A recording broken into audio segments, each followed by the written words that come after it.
fucking sticky as fuck right now from all this traveling. So, 3, 2, 1. go. Freedom Renegade Radio, baby.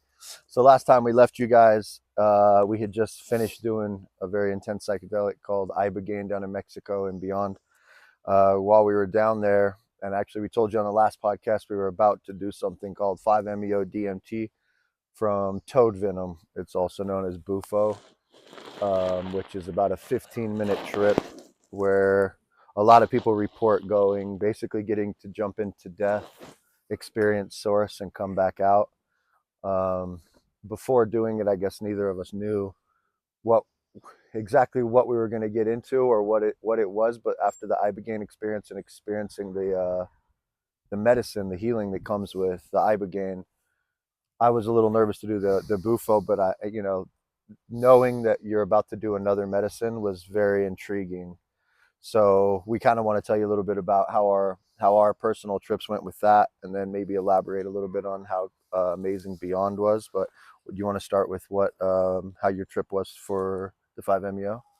Yeah, sure. Fucking, you know, me and him have already talked a lot about this in depth, just because it was such a profound experience for me. Doing and before we did it, we had heard a couple times from different places that if you do the ibogaine and then finish it up with the 5meo-dmt, then it really brings it full circle for you as far as an experience. So I was pretty set on doing that when we got there. Yeah. Regardless of how, when we first got there, we were like, I don't know, we're gonna do this ibogaine. But after I knew I was gonna do the ibogaine, I was like, there's no way I'm not doing the bufo. Mm-hmm. So actually, there's a difference between 5meo and bufo, isn't there? Uh, They're so separate. They're so different, right? so bufo is actually straight from the toad, and it's like 98% 5meo-dmt, and there's other trace things that come with the venom of the frog that are in there naturally. People synthesize or make 5meo-dmt just the pure 100% version. Uh-huh. So if you do the toad venom, you're getting a few other extra things. It's more natural. The 5meo is synthesized, and so Okay, so we it's did just toad. pure. We did toad's venom. Okay, so we did bufo. Yeah, Yeah. which Okay. is basically 98% Isn't 5meo. that crazy? They So pull for that. people that also don't know, NN-DMT, which is people have been passing around for quite a while in society, is much more common, and it comes from plants. And the 5meo-DMT comes from toad venom, and they're both about 15 minutes, um, depending on how big you want to go. But these are legal in Mexico, so we had the opportunity to be able to do these. It was pretty amazing. But you go ahead and continue with what you're saying. It's just crazy. They do take that off of toad. It blows my mind. Yeah, Like yeah, I don't understand how anyone ever figured that out. I know, right? I wonder if they got bit. Like, I don't even know. Like, how's that even happen? I don't know. It's a miraculous story, even when you listen to people how they found ayahuasca, because you're in the rainforest, and you have millions of species of things, and you don't just take one and find it. You don't just cook bark down. You have to find an entirely other plant that's nowhere near each other and mix them together Oh, to really? get the ayahuasca I effect. didn't know that. Yeah, you have to, like, it's not just like one thing. Like they said, I don't know, people on visions were like taught how to find these things. They've said, like, on other substances, taught how to find those substances. Oh, really? Yeah, shamans. That's crazy. Yeah, it's insane. Like, Did you? the odds of it, they broke it down one time. You're more likely to hit the lottery 100 times than find that. Uh-uh. Yes. So that brings me also begs the question: what haven't we found? Yeah. Yeah. Because Yeah. there's Where a it's lot what's of shit out there that Because in the ibogaine's only been rainforest. around since, like, well, for at least the U.S., like, since like the 50s was the earliest, and then really like around the 80s is when it started getting a little more popularity. They've been doing iboga for a long time in Africa, in the Gabon tribe, I think is how they said it. But In Gabon. Gabon, yeah, Yeah, that's yeah, a place, yeah, I yeah, yeah. think. But that was a tribe there too, right? I don't know. I can't remember the tribe's name, but yeah, yeah, yeah. Go ahead. It, Go ahead. it just blows my mind. I know we're digressing, but it also is very interesting to me. And just like you didn't hear her, Erica tell the story of how ibogaine was found, Uh huh. and she said this is word of mouth, oral tradition. But she basically said, I'll try to condense it. I only heard it once, so I might butcher it a little bit. But she said some guy was a trapper. He went out, checked all his traps, and they were empty. And then he got to the last one. He found a porcupine. He fucking pulled the porcupine out, took it home. His wife cooked it, was breaking it down to cook it and shit. And I think she said he went to bed, but his wife broke the porcupine down and was making it into the meal, and she fucking started tripping. Like she started like seeing through her. She had a window open. The story was that a window opened up. Like she started fucking getting all That's hallucinating, ibogaine. and the fucking couldn't walk and shit. And then she saw a window like open up in her mind's eye, and she saw her tribe and like a whole bunch of shit happening with the tribe. And so the next day, told her husband went to the chief, and the chief asked him to take him back to the trap Where he found the where he found the porcupine. porcupine. Then he followed where the porcupine was, and he saw that it had eaten this shrub or this bark. And he's like, I think this is what made this happen to your wife. So they grabbed the bark or whatever, and then I think, if I remember right, oh yeah, because the chief was like, I think the chief made his wife eat it. They took it back, and he made his wife. So here, try this, Yeah, babe. because they were like this. When she was telling the story, the chief was like, "Well, I can't die because I'm the chief. So if I die, it's really bad. So you got to try it." Yeah. I can't remember if it was his wife or someone else, but they tried it. Same thing happened. Window. They got all the Hallucinogenic effects. yeah, hallucinogenic effects, and saw the window, saw the tribe, and then they realized like, oh, this is a thing. But then I'm pretty sure during that trip, the person whoever ate it talked to the ibogaine, and they said, and it said, my name's Iboga. If you ever want to get to this place, find me, and I will be here. So the chief Wow. realized it was from the porcupine, and that was supposedly the discover of Iboga. I mean, when the ibogaine kicked in at first, and me just asking it, "Can you hear me?" and it responding with a picture, like no, not a picture, a movie. It was like it was very clear there was a presence also with me. Yeah, It was very clear. I did not get that same feel like Yeah, everyone else seemed yeah, to. I don't know if it was because of the way I went about it, yeah, as far as like knocking one down. yeah. Taking one out. Did you tell that story on the last one? I I don't think you know that I did. did, I think but you did. they pulled out. He had 9 and I had 9, Nine and pills. they were doing it off of weight. Like there was a guy. So when I was in prison, I weighed 189 when I got out of prison, but then I haven't been lifting as much weights, so I was down to 176, pretty much what I was at before I went to prison. When we got there, and then after 4 days, I lost 7 pounds because it's just a change of environment, eating different foods, whatever, and being a little stressed from potentially doing ibogaine. So I went down to from in 4 days, I went to 169. But this other guy that was 205, they gave him like 8, and then when we got in there, they gave us 9, and I was like, fuck that, take one back, I'll I take just 8. shot him down the hatch. Yeah, yeah, and I didn't tell him until we started coming off of it, which is a really good idea because he would have started fucking tripping. Oh, I Like, was already freaking out. yeah, I know. So if I would have been like, I took 8, it would have been really bad. Yeah. So yeah, but either way, that was how that was found. That's a really interesting story. I did miss that, but yeah, you could definitely feel a presence with it. So it's interesting that the iboga told them like, "Hey, I'm here if you need me." Yeah, It did feel very loving when it filled my body. But anyways, let's get into the I 5 know, I know. meo. Okay, so Let's get into the 5 all meo right. Well, so my experience, or the toad venom. the Dun bufo. dun I know, dun. right? It sounds. I could just picture it in my mind. But it was really, honestly, that experience for me was the profound effect. I got a lot from the ibogaine in terms of what I've already explained. I had a good trip. It's basically told me it showed me my life's in a good place, and I have a lot of love The around me. ibogaine showed you that. Yes, the Yeah. ibogaine did. It showed me you're doing what you're supposed to do. Keep doing it. And you don't have to we don't need to make this a wild ride. Just keep doing it. And here's all your loved ones. And here's some playful shit that you're a reflection of your soul. So that was what, after I did that, I was like, cool, I'm like on the right path. I feel like I'm doing the right things. And then when we did the bufo, I mean, this is going to be intense because what happened for me was fucking life changing, really. I've I never had, know. I've never had an experience like that. It was the most profound experience I've ever had, when it comes to using psychedelics, and also to what it did for my spirit. But like, I don't even know how to start, but I just will start. But we sit down. I was really calm to do it. I was very accepting of it. I'm like, and my mind states too. I was like, this is gonna be 15 minutes, not fucking 4 to 8 to 12 hours. So I'm like, cool. I can just anybody could calm down for that long. So when we did it, you know, the guy says they give you this really long talk because you're doing it with the shaman, and the guy, they sit you down for a good half hour to 45 minutes and like get you ready for it by telling you about what might happen, making you read a script, like, but a lot of talking to you. And you needed a translator because the gentleman that did it, he didn't speak English well. He could understand English, but he didn't speak it well. So it took a while. And Nate did it first, and I watched him, and I'll let him explain his experience for himself. But when I did mine, the guy, he will ask you, he'll say, well, on a scale of 1 to 10, how much potency do you want?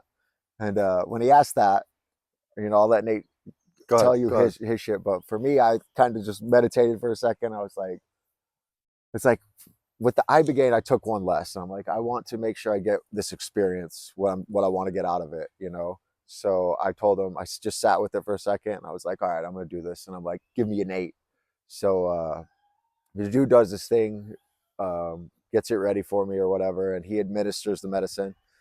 And when I did it, you know, I inhaled deeply, held it, and I've smoked a lot of marijuana, so I know how to get down on this shit.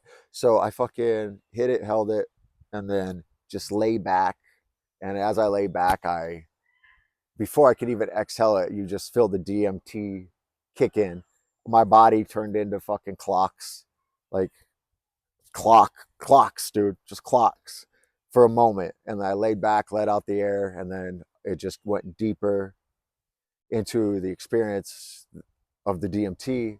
But from that point, I started to let go. I was letting go, but um, it's hard to really save the transition from the clocks to what I experienced. But ultimately, it got from that point into a deeper spot where I was like letting like I was going like I was like going to a different consciousness almost, but I was still very aware of what was happening, and I could feel like I hit a place of like as if my ego was there, and and I saw how like iron strong my will is. And while I was going through the experience, I was already trusting of the medicine, so I saw it and I felt it from my willpower, and I also trusted the medicine, so I let it go. But I saw and felt how many layers of trauma and shit that I have dealt with in my life that I've covered up slightly, but also too dealt with just being a man on this earth, you know, like, and being the man that I am, I'm consider myself very strong-willed in general, and like not gonna let life get to me. So I handle it and deal with it. But then also too, I felt it, how much weight it actually put on my soul, and how much that ego and that willpower protected me. And but all these layers like an onion were just there as like this protective calloused leather almost. And I was like, damn, it just gave me this ultimate realization for how strong my will is and how much I'm able to still function in or on this planet regardless of all the stuff that I've gone through in my life. That you know, you guys know about my prison situation, but it's like we had a lot. I just had a lot of stuff I've gone through in life that I never let really hit me hard, and I have resolve in the way I live my life, and I know what my ambition is, so I move in that direction. Well, I saw all these fucking layers, dude, and I let them peel back. Like, I didn't fight it. If I would have fought it, what I'm going to tell you guys would have never. What I'm about to tell you, it would have never happened. I wouldn't have been able to go deeply within my psyche and and purge this energy that I purged. But so that happened. All these layers and all this strength of fucking this iron will just folded back, and I let it happen the whole time. And then once I got past that point, I felt an energy move me, is the best way I can say it. I allowed it to move me, and I went with the flow of the movement because I knew that I was letting the medicine work. So this is going to get wild for you guys, I but got to watch this whole thing holy happen fucking too. shit, dude. But so I was laying there, felt all those feelings, and then just feel this energy up my spine from the base into my neck, and I feel myself just have to go to the left, and I just let it move me. And it was like, it wasn't me moving. It was like something moving It's like guiding as you. an energy, and it needed physical movement to continue. So it fucking moved my head to the right, to the left, and then it slowly went to the right. And it went boom, boom, boom. And Nate says like You were just doing this, dude. It but it started felt like like it this was like for my about a whole minute. spine going doosh, doosh, It started doosh, with your head doosh. before anything, Yeah, and it it did. stayed there for about a minute. And you just did that. You did this for a while, and then it transferred. And then like you might have to help me with these next few parts, but so all this energy was fucking moving, and then all of a sudden I felt this like I felt my chest just fucking.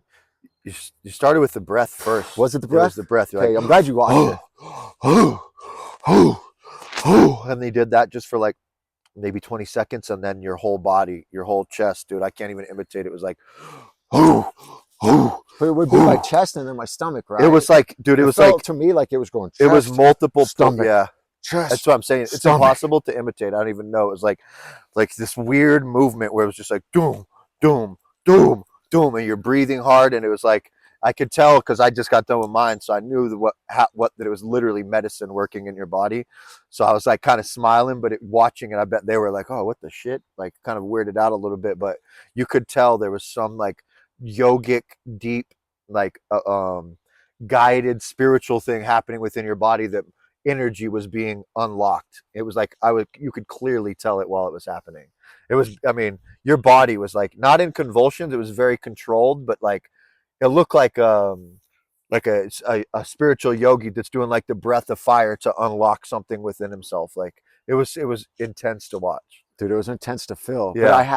I knew, I was conscious during it, and I knew that I had to trust it and let it happen.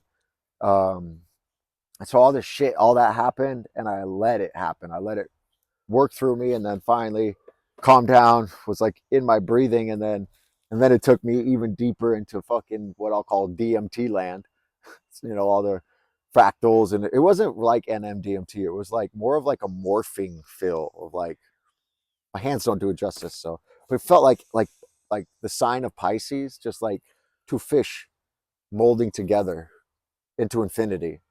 But within that space, that space of consciousness, when I meditate on infinite freedom, heaven, and love, and I've been doing that for a really long time, and those are really important factors in my life. I want to live infinitely free. I want to make sure that that is heaven within that infinite freedom, and that I am living in love in that heaven. And it in those moments, it so deeply connected me to my meditative states and those ideologies that I was one with them. And also too within that process, it did exactly what you said. It unlocked an energy that I never knew was locked. It literally unlocked my fucking heart, and it was almost like metaphorically, it was like something coming into contact, like just smashing, literally just fucking smashing of dam, and this all this water that was dammed up just flowed free, and that freedom of water was my infinite freedom, and when it was flowing, I was in heaven, and that's like an analogy for my life and our lives and the lives we're living, and it to me, and it was like so evident. I'm like, I'm on the right path. I'm doing my work in the world. Um, and I knew it. I just knew it. And I knew that if I kept my intention in love, that I would stay in that place of heaven and infinite freedom to walk this path the rest of my life. I was so connected to it. It was just unbelievable. It literally set me free. And it was like, this is the way I've explained it to him, but it was like I've been on the brink of this great spiritual revolution for so long, but there's just like this slight energy holding me back, or something I can't get over. And when I did that, the bufo on top of the ibogaine a few days later, it was truly a spiritual setting for me to really break that barrier. And all that, the bufo and the ibogaine were served as spotters for me, as if I was like, you know, doing a bench, and I'm like almost there, but I just need a little help, just someone to put the fingers on the bar and just give me a little push, you know. And that's what it did for me. And it fucking broke this dam, dude. And I've like, it just set my soul free. It set my spirit to a place that was already realized, but now it's an actuality. And I feel that energy in me, and I have that like deeply ingrained in my soul for the rest of my life. Just like the last time I did DMT, I didn't do anything else with the psychedelics because I knew that what happened on my last time I did the NNDMT about like fuck had to have been 12 years ago.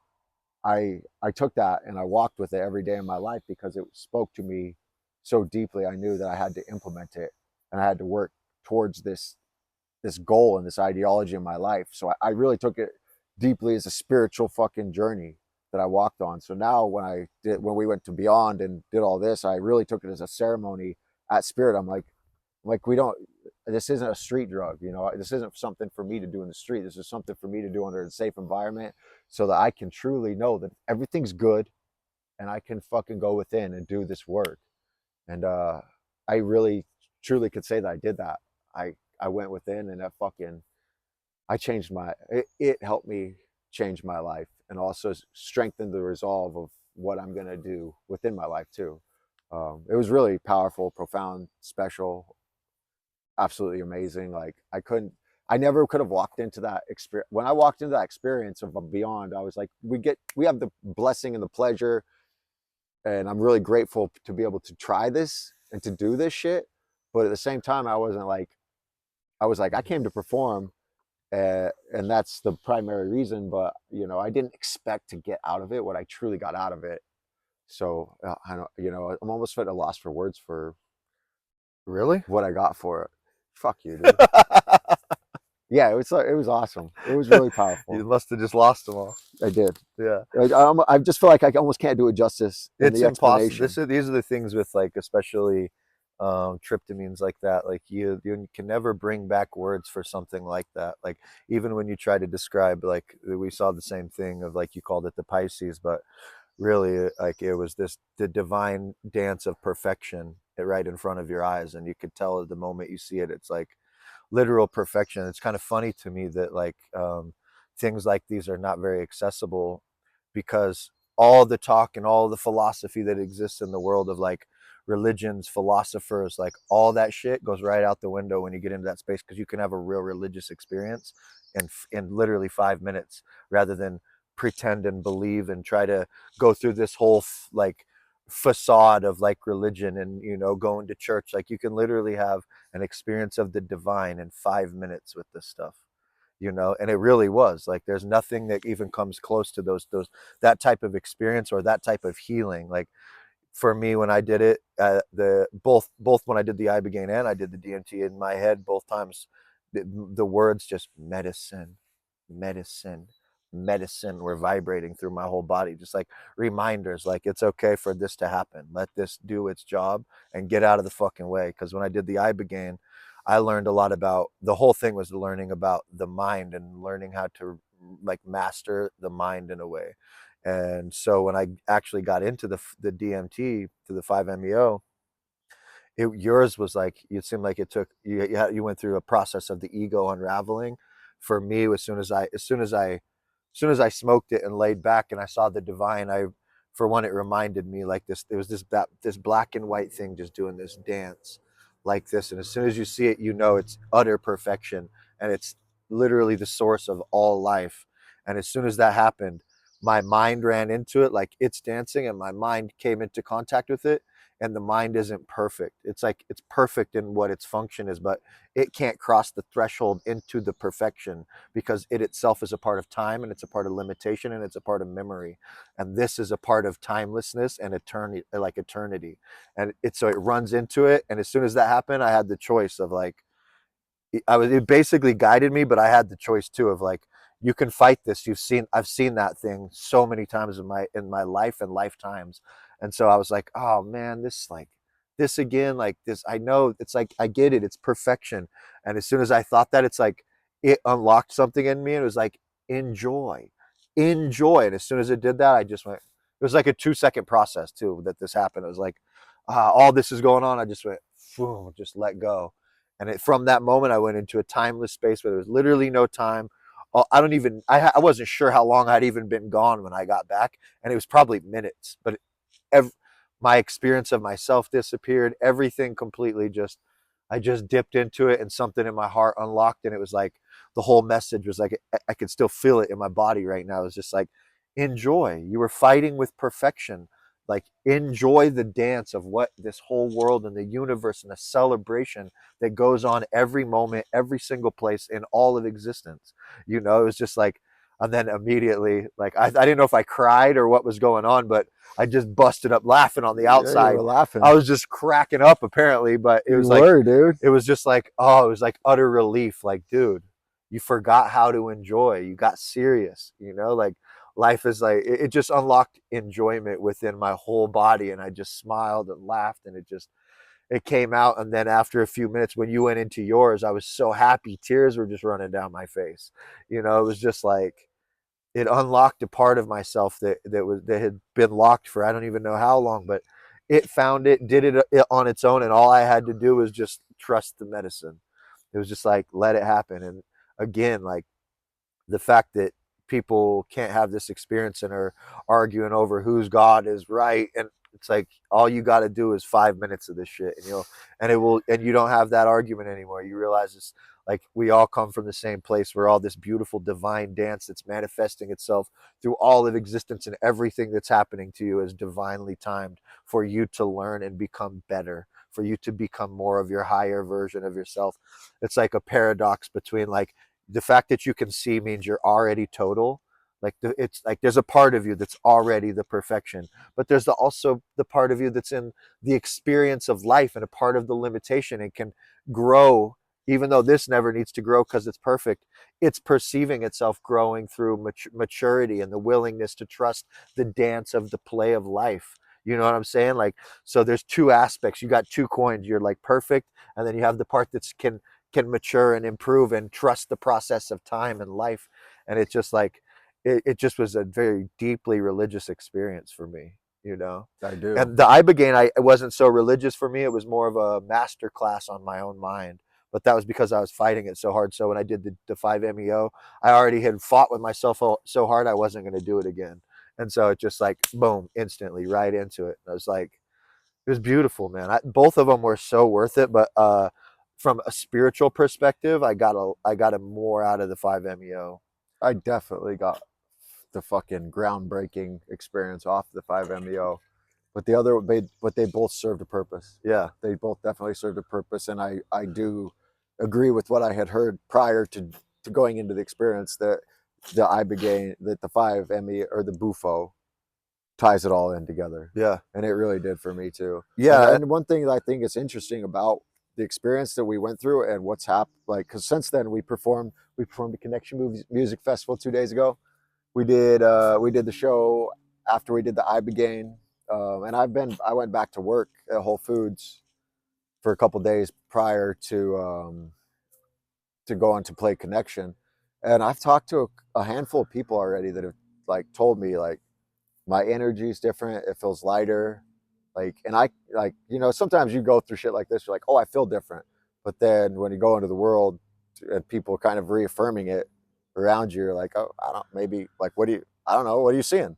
But also too, when we did our show, one of our friends said the same thing about our show, that I really felt like, he's I, seen us I feel like shit perform a like lot. that isn't said. Like, you can look for reasoning in the world and shit, but to me, with this situation, like, all this doesn't, like, just happenstance. Like, something happened. To me, it upgraded us. It Well, upgraded us closer to the men we're supposed to be for this fucking world. even in the show, like when Zach mentioned, he's like, I've seen you guys perform a million times, and you guys are amazing performers, but he's like, you guys just seem lighter, like you're floating around, like you're just having so much fun. And I was like, dude, that's what it unlocked in me. It was like, I always do my best to have fun on stage, and I do, but this one wasn't trying. It was just there. I was just having fun. I was just enjoying myself. It's like, since doing that stuff, I could sit with myself so much better than I could before. And I never even noticed it. I could sit with myself just fine. I wasn't too worried about it. But now I don't even think about it. I can just chill, Yeah, you and know? I mean, and for me, like, I wasn't like chemically dependent. Like, I Me would neither. take, I'd smoke, and I would take some Cindy's or some Zins. Yeah, you got to. Yeah, go ahead. You're like, hey, I'm gonna tell everybody a reference nobody knows. Get it? I didn't mean to. I Fuck know, I'm you, just dude. joking with you. Zins are short for Zindies, Which is which just means nicotine. They're just Cindies. nicotine Yeah, pouches. there's Zins. Never look for logic around Chris. Yes, you won't find it. But so I'll have some. I would have some kratom, some Zins, and some fucking, and I'd smoke. But I haven't taken any kratom, and I haven't wanted to, and I don't plan on it. I've taken some Zins, and I They didn't haven't. smoke until we were. They haven't resonated with me at all. The freaking Zims. I tried while I was drinking out there at the cabin. I tried having one. It made me feel sick. I tried having one at the festival while we're performing, and it just like made me feel like shit, dude. Yeah, It was weird. It's like my body doesn't want that I've been shit easy. at all The now. nicotine's more addictive for your body, obviously, and even that I've been like, eh. It's just like I don't know. But also too, like one thing I really noticed after we did the ibogaine. I think this is from the ibogaine, but it could be from both and the experience as a total. But my bullshit fucking pay Threshold. my threshold for bullshit has literally fucking just Tanked. dropped off a fucking cliff. Like when it's been around me, like whether it's in the work, like this is a weird one, but like we just are in a fucking giant hustle culture in the West, dude. It's just like, and everyone's running around trying to fucking hopefully make enough money when they're printing so much goddamn money we can't keep up. It's like planned slavery. But on top of that, you go into the workplace after an experience like that, and you see everyone, even in a workplace like mine, where people are happy and I'm happy with my coworkers. I see this like thing of like no fucking freedom. It's just like you're just strapped down to this workplace, which in one mentality you're like, yeah, I got to go to work and I got to do my fucking job. But then also at the same time, I've been like, I go in there, I was gone for 10 days and I talk, someone would ask me about it, and it's like a deep conversation, and I have very intimate interactions with people. So I talk to them and I could just feel this pressure of like, oh, I got to go, I got to do this. I like just this, and I'm not doing it justice in my explanation to it, but I could feel them just feel like they gotta slip away. There's no time for that actual connection to fucking happen. And there's something deep within me that is just like fucking it's ugly. It just makes me fucking mad, dude. And it's not the way that anyone should be living in a totality. Yes, work should be done and things need to fucking happen so that people can live and survive and all that, that whole mind state. But there's such a deep removal of connection happening to people in the Western society that's driving us to depression, to anxiety, to fucking chemical dependency. And then it turns into this carousel of shit, Yeah. and I can't stand it. And after that fucking ibogaine experience, it just made me fucking like within, like, no, dude, I'm not gonna live like this. Like, I'm gonna fucking go after my fucking dreams in this world. I know I'm ready for it. And I'm gonna live how I truly want to live. You know what I mean? And Yeah. that also applies to like any social shit. Like, there's been certain things that have happened around me that are just like some bullshit, with personal relationships or whatever. And my meter is like, fuck that. And usually will take the approach, and I still do take this approach. Like Edgar Casey said that it's better to be kind than be right. And I very much believe that. There's plenty of times that you could fucking lay into somebody because they're not right, but a lot of times it's better to be kind, I think. But at the same time, after this experience, it's just made me be like, dude, I say it as it is, rather than try to placate to a person's personality or whatever. I'm just like, nah, fuck that. Like, you fucking did this. You know what I mean? Like, I don't know. It took my bullshit meter down to a fucking off a cliff, dude. I have no tolerance for some shit right now, Yeah, I felt the same way coming home, feeling like I don't know. Well, we had such a transcendental experience of something that you can only relate to if you've done it, and then being around people that haven't done it is hard. It was a little harder for me to integrate when we first got back because all I want to do is kind of discuss it with people too. Like this is amazing. Like I can't even believe this happened. Like this is what it was a very changing experience, and then nobody can really relate with you around it, you know. So it's like you just had this mystical experience that's like so far outside of the norm in life that it's hard to like really relate. And you can feel that movement, like constantly people trying to go, and you feel a little bit calmer. And then our life before we left was very busy, like with a lot of shit, and now we're like, as soon as we actually got home, though, we had to, we had to go drive like a couple We hours missed a to. flight. We missed the yeah. They Yeah. late. Yeah. I'm No, sorry. no, yeah, you're right though. We went to the airport to fly back. They delayed our flight. We had to go sleep overnight at like some random motel. Then we get home and we gotta go straight to connection, No, I get had all to our go to work for 2 days. yeah, but Go on. that's not my point. I'm sorry. Go on. Yeah, but then we got to go straight to get like pack all our stuff up, go to connection, perform, go, and then pack back up, go straight to like a little cabin getaway with friends, and like all of it's really fun stuff, but it's just like go go go go go go, and you're about around a bunch of people that can't really relate to something that this deep mystical experience that you just had, and your threshold for lies and all that shit. Like I felt the same. Like I'm not It's not. I'm not like going to sugarcoat you being a liar in front of me. I'm not going to let my inner like truth be compromised because I don't want to hurt your feelings. It's just like it directed an energy differently. You know what I'm saying? I So did. for me, it's just like, and I've already had to do it multiple times, and it feels good. It feels really good. You know, like to not, I still care, but I just care more about me It's like you're in a looking good into way. truth. And I don't say that mine wasn't like people are lying to me. There wasn't lies happening. That's not what I'm I just saying. call it bullshit, you know? It's the same thing though. That's just like, it's like a manipulation, subtle energies that's not being honest, Yeah. and you're not going to let it happen. That's lies, manipulation, whatever you want to call it. Yeah. Oh, like for me, there was a comment that said, and usually I'll like, fucking dance with it a little bit better. And Yeah, this time I just lean right in, like, what the fuck?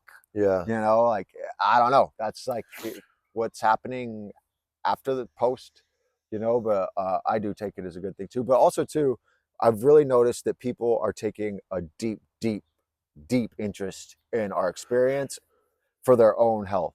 Like there's been people at work, people outside work, people reaching out online, like at connection, like multiple people have really taken a deep interest in what happened on this experience for us and what we have gotten out of it, whether it's chemical dependency and depression or whatever. We don't have really the depression stuff, but yeah, I've really noticed people really take a deep look into it and be interested as shit. yeah. Really, thank you to Beyond and Tom and everybody that brought us out there for that experience, because it was really cool to be able to be brought out there to perform and get to like be flown out, and just like the experience of everything that was there was really beautiful. And I guess shout out to Carly for this. What is this? This is like Poison Ivy Palace out here. The shit behind This is where us. me and Carly we used to always come, and she'll get the dogs will run through Poison Ivy and then touch her and get her fucking. She's like highly allergic to Poison Ivy. I never get it, and she does. But this is where she always comes. She took me down here first, but I like shooting the podcast like this. it is really nice, It's isn't it? kind of fun because Feeling the nature feels yeah, good, dude, it makes me dude. want to take my shoes off a little Yeah, bit. yeah. You know, That would have been fun to shoot when we were at the cabin too. We should have shot more at the little hotel we were at, because that was nice out there, dude. dude, that was really like when the we. I backdrop I with know the when I pool. saw it on the recording, I was like, damn, that's fucking a nice switch. Yeah, That's why when we did it like this today, I was like, I kind of like the idea. Like maybe people like how it looks. I like Maybe it. it's more intriguing to the viewer to just watch. Well, it's because our environment is so sterile. Carly didn't want to even say it for all the episodes, but she's mentioned it last time. She's like, that white, it's just like sterile. I know it really is. She's like, I don't want to bring it up, but it really is. Like we need a different backdrop. yeah, we do. We need a different backdrop. I like this shit though. This is nice, just sitting out in the freaking woods and like just enjoying this nature, dude. The birds chirping, the river's right behind us, like sitting in the shade with the sun out. It's beautiful. We could probably get away with like shots like this for like 7 to 9 to 8.5 months in Idaho. Oh yeah, well we could shoot them in the snow. Fuck. We could shoot them in the snow. I guess that'd be kind of cool. We could. It'd be beautiful. Dude. Fucking gear up, get some gloves on. Yeah, yeah. That's actually not a bad idea. Man. Maybe people will like this, you know. Yeah, Maybe they'll for say, "Hey, keep shooting it like that." anybody that's wondering, when we played Connection, it was actually a really fun show. It's one of the bigger festivals in Idaho. It's still on the smaller side, but man, it was a lot of fun. We got to get up there and take our shoes off, perform bare Oh, the feet. first time on the main stage, Yeah, our first time to be on the main stage, which is leveling up. We like that shit. and we fucking. I mean, I don't want to. I felt great about the experience, about the show, Yeah, about our performance. I felt like we really smashed that set.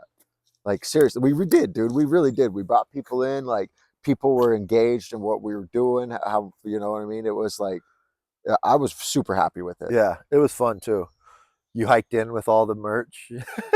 He was like, "I'm bringing the merch," and we had to park like at the camping area, then walk like, I don't know, what do you think, mile or so? I don't know. Probably a We mile could, with like a heavy suitcase he dragged all the way through the dirt. and this is, and it should be said too. Connection would have taken care of us. They would have taken us on a golf Golf cart. cart. We could have got on a golf cart and rode it.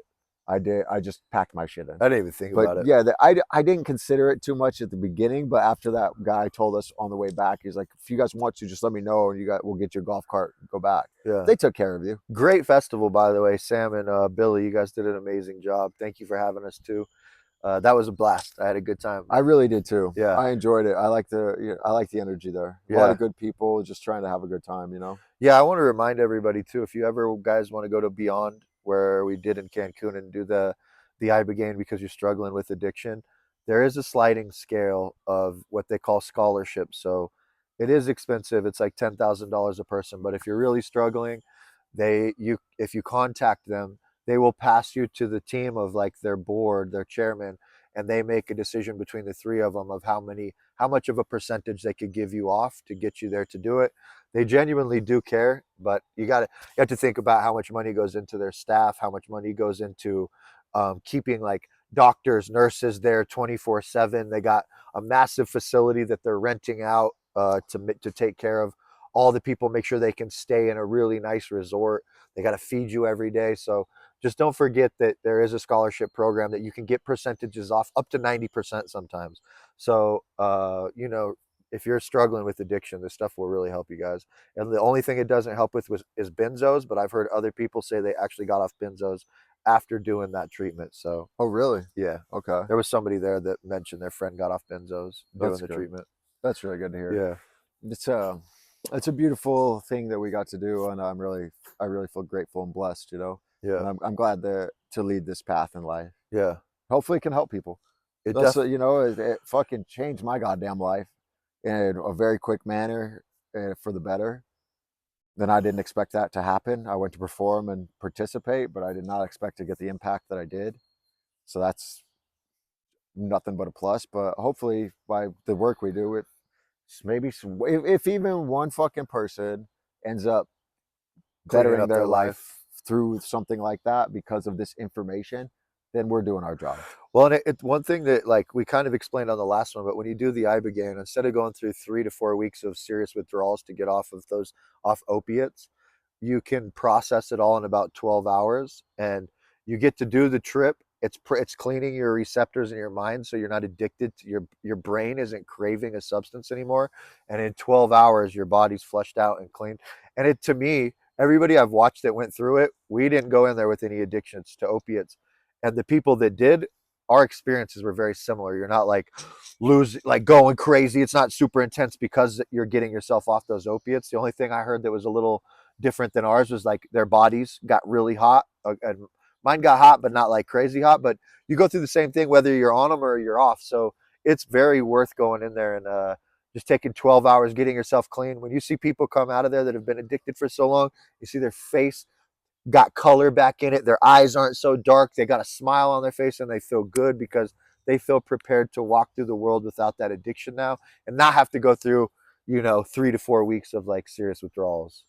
Yeah, it's pretty when you watch it happen, man. That one girl, I don't want to say her name, but watching her, dude, that was just like spectacular. It's like Seeing Danny too, like they said he was just like even worse than her when Danny got there. really, Yeah. yeah. We didn't see him. We got there. Gabe even when we got there, he'd already done his flood dose, and he couldn't sit. Like he was still a little messed up. By the time he got all his boosters, when he walked out of there, though, he was like still, you know, he wasn't shaking it, moving all around. Like he was ready to get out of there, you know? Yeah. So, Yeah, it's very, very awesome experience. I think we'll carry it with us for the rest of our life. yeah. So It was beautiful, man. But yeah, that's our experience with 5meo. That's our experience at Beond with the ibogaine retreat center. Highly recommend it, guys. You can look them up on Instagram, beyond.us, or beyond.us, right? I know that's Beyond us. Beyond You on can also us. look up Tom Fiegel. You can look up Beyond ibogaine also. I think that's their website. Yeah. Yeah, man. And It's crazy. One of those videos they posted of us got 1.4 million views. I saw it before we walked down here. oh really? 1.4 On million just TikTok? right before we were about to go in. You know, I wonder what the other one has because it has like Well, 12,000 the one likes. on Facebook got 922. Whoa! I bet it's got 1 million now. No, it was when we were on the road back from Pine. Okay, wow. 2 videos that hit 1 million. It's not bad. I mean, that's amazing. The comments on Facebook are a lot different than the ones on TikTok. Yeah, it's because people love to say things that they have no idea what the fuck they're I talking think about. that there's different types of people on those platforms. You know? Oh yeah, yeah. There's different people everywhere. No, you get my point though. Like people that are on TikTok may be a little bit more fucking outward thinking. Oh yeah, yeah. You You might know? be right. I don't But know. Maybe that's. I don't know. The comment well, sections are let's fucking way let's different. give a breakdown though. Like they're like, oh, so many people die on ibogaine. They actually don't. It is hard on your heart. That's why when you do it at Beyond, they have you hooked up to an IV that's feeding you magnesium and potassium, which is keeping your heart safe the whole time. Uh, they're like, oh, sitting there for 12 hours. Sitting there for 12 hours is the best thing you can do for yourself mentally, physically. You take a little break, go through the process of being on ibogaine and diving deep into yourself. Like they're like, oh, it's in a clinical setting. You guys are just sitting in a hospital bed. Who wants to be tripping, not in nature and not walking around? I'll tell you this: you couldn't walk around even if you wanted to. You're Right. laid the fuck out. Trying to get up and go to the bathroom, you have to have help. Your legs are so wobbly, you wouldn't even want to stand up. Being in a hospital bed, it's not like you're in a hospital room. You got a hospital bed hooked up to EKG machines, which looks like a hospital, but they got like nice psychedelic stars going across. You're looking at a giant picture of like, it's probably 15 by 15 of like mountains and water, and you're looking out at nature in this beautiful high definition picture.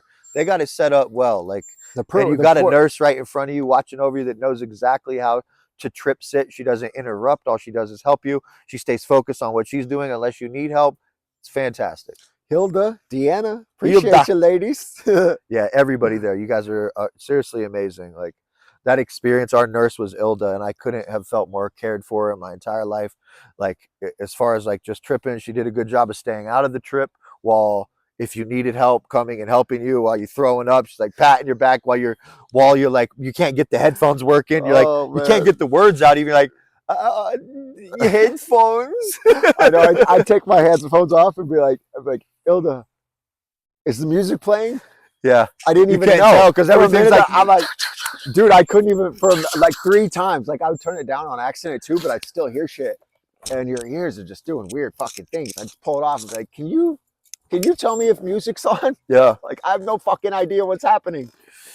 What a beautiful experience, man. Yeah, and they make it, dude. They make it. The staff from me, like, yes, we got what we got out of the experience, but for me, what made it another level was that wonderful staff, dude. Those wonderful people. And that's partly why that shit I was saying about the connection earlier and coming back to work and stuff. When I was with them, that culture, those people, they're so fucking present. Like I felt more connected in life with people in those moments than I have in a long time. Well, because of the hustle. Part of it is also that like the owners of that place chose very specific staff members that have a deep level of sincerity. All of them that I talked to had at least done some type of psychedelic, so they were like they had a little bit of a relationship with their inner world, and like the authenticity and sincerity of them was like very real. They weren't depressed people either. They were very happy people, bubbly, happy, good people. They chose the right people to be there. I took it as a difference in culture too. I don't know. America is, and maybe the way that the Hispanic culture is. I don't know, dude, but I felt a lot of fucking love there, and I really appreciated it. And I also bridged that into my life. Yeah, that's why the takeaway I get from it. I felt like there was more of a cultivation of love that they curated for that place, and I feel like outside those walls, there's probably the same things going on, hustle and bustle.